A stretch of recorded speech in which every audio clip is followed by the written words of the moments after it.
Hello guys, আসসালামু আলাইকুম। সবাই কেমন আছেন? আশা করি ভালো আছেন। আল্লাহর রহমতে আমিও ভালো আছি। আজকে রয়েছি বরগুনা জেলার তালতলী উপজেলার নিদ্রিয়ার চর অবস্থিত ডিসি পয়েন্ট নামে যে সেই জায়গাটি ভাইরাল একটি জায়গা। এখানে আসলে আপনাদের মন প্রাণ ভালো হয়ে যাবে। শহরের কোলাহল পরিবেশ, শহরের জঞ্জালমুক্ত পরিবেশ থেকে এখানে দূরে আসলে আপনাদের আসলেই মনটা ভালো হয়ে যাবে।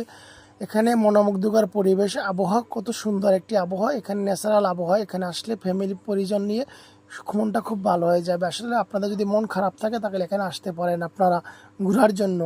এখানে পর্যাপ্ত পরিমাণে খাওয়ার ব্যবস্থা রয়েছে। এখানে ঘোরার জন্য আপনাদের অনেক কিছু ব্যবস্থা রয়েছে। এখানে স্পিড বোট রয়েছে। এখানে আপনারা আসলে সন্ধ্যাবেলা সূর্যোদয় দেখতে পাবেন। এখানে আসলে কুয়াকাটার চেয়ে কোনো অংশে কম না এই জায়গাটি। পাশে রয়েছে শুভ সন্ধ্যা সমুদ্র সৈকত অবস্থিত রয়েছে। এখানে আসলে ঝাউবন দেখতে পাবেন। এখানে আসলে আপনারা দেখতে পাবেন জেলেরা কীভাবে মাছ নদীতে গিয়ে মাছ ধরে। এবং এখানে আসার জন্য আপনারা আসতে হবে আপনাদের বরিশাল হয়ে রূপাতলি হয়ে আমতলি ধরে তারপরে তালতলি আসতে হবে। তালতলি এসে বললেই হবে যে ডিসি পয়েন্টে যাব, তখন তারা নিয়ে আসবে। এই জায়গাটি ভাইরাল জায়গা।